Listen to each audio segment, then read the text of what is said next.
Do your old models need to glow up? Today I'm going to show you exactly how. For this video I've got Vashtorr, and when I initially got him I painted him very quick as I was really excited to get him on the tabletop. So that being said, his whole paint job was completely rushed and I've always wanted to add extra to him and improve him. So I'm going to be adding a lot of OSL, as that's one of the main things I've actually been working on recently and over the past several months. To begin with, all I'm doing is adding a layer of bold titanium white to all the deepest recesses.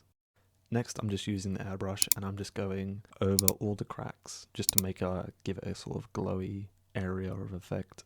I'm also putting this on the lower legs, on the claw, hammer vents and the hammer itself. I had a few issues with this model as it was so big that I found it really hard to focus it and get it underneath the camera to record. Next up, I'm just throwing on some red ink and I'm just airbrushing this all over the cracks again, all over the previous areas that I've done with the white ink. I did a couple of layers for this step.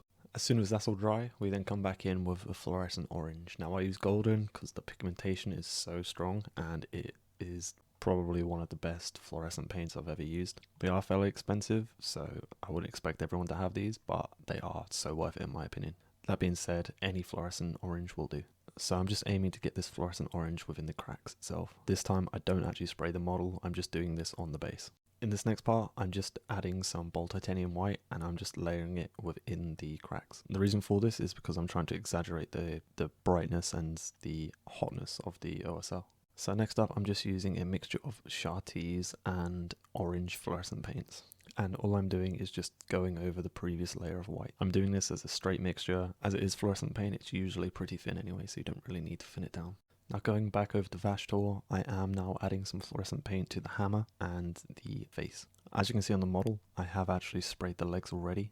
As mentioned earlier, I couldn't film spraying some of it as it was just such an awkward thing to paint underneath the camera with my current setup. However, for this, all I done was got some red ink in my airbrush and I just sprayed over all of the white areas. So although I'm using an airbrush, you don't have to. You can use a dry brush and it won't be exactly the same as an airbrush obviously, but you'll still get a good effect from it. If you are using a dry brush, all you need to do is brush upwards with your dry brush. So next up, I'm just adding some fluorescent orange to the vents and the grates of Vashtorr's weapon and his face. With this, you don't want to be putting too much on so it runs up the grates. However, you will see in a second that I do mess this up and you will see how I clean it up as well. So here I get the mixture of the Chartreuse and the orange fluorescent paint, and I do add some water into it. I thought I loaded up a little bit, but apparently I didn't. In fact, I loaded up quite a lot. And as you can see, it flows very, very quickly. So you need to be kind of careful with this. As it's very wet still, I just continued and just finished off the rest of the grates. Since it's cold in England right now, I've got a lot of working time with some watered down paint. So all I'm really doing of this is just washing off my brush, drying it off, and then just soaking up some of the excess. Once you've soaked up enough excess, or what you feel like you want to soak up, I then just go back in with a bit of orange and then do another tiny dot, but make sure I'm actually loading the brush correctly. For the final step for the glow on the weapons and the mouthpiece, all I'm doing is adding some whole red to the rims and the grates. You could also throw over some metallics if you wanted to, just dry brush some dark metallics over it, which would also look really good.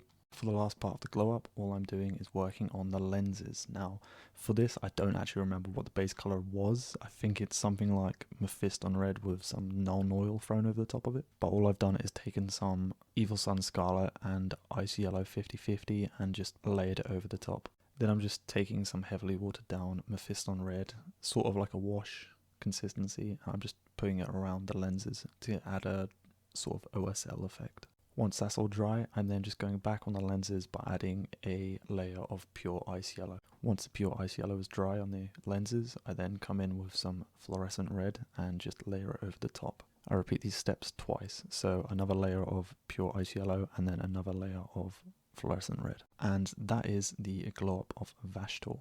I might make this into a little series where I glow up my older painted models where they're not painted as well, but try to bring them to life a bit more without doing a whole new paint job on them. I just want to say thank you to everyone that has watched the video this far. If you like the video, then please give it a thumbs up. And if you enjoyed my content, then hit that subscribe button. If there's any further videos that you want to see, then please just leave it down in the comment section. Here's a few more of my videos that you might enjoy. Thanks for watching, and I'll see you in the next one.